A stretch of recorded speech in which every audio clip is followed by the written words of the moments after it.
शिवजी हमारा पर अपन नजर रखी हा।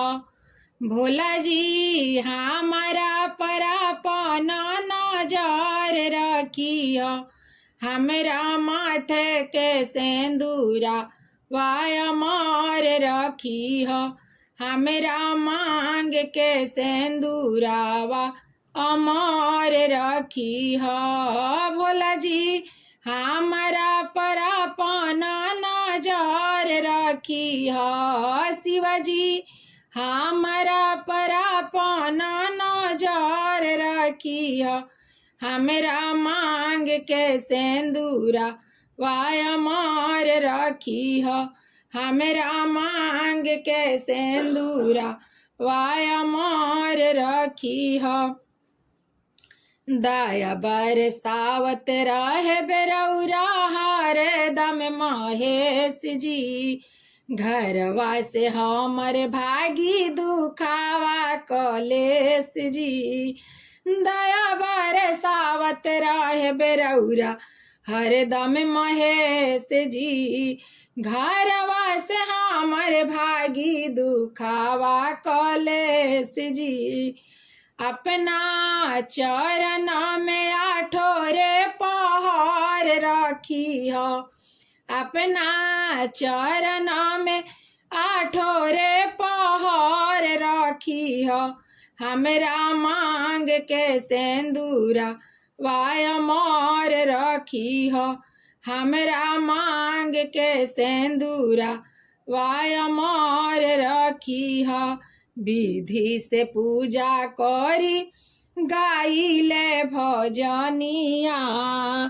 पियावा के छूना पावे दुखावा बलैया। विधि से पूजा करी गाइले भजनिया। पियावा के छूना पावे कवनो बलैया। हमरा बगिया के हरदम तू खुशहाल रखी हो। हमरा बगिया के हरदम तू खुशहाल रखी हो। हमरा मांग के सेंदूरा वाय मार रखी हो। हमरा मांग के सेंदूरा वा अमर रखी हो। शिवजी हमारा पर अपन नजर रखी हो। हमरा मांग के सेंदूरा वाय मार रखी हो। हंसेला हमारा के घर परिवार हो। रात दिन जपी शिवजी नामावा तोहार हो। हंसेला हमारा के घर परिवार हो। रात दिन जपी शिवजी नामावा तोहार हो। आशा शिष्या के आपन नजर रखी हो। आशा सेवका के आपन नजर रखी हो। हमरा मांग के सेंदूरा वाय मार रखी हो।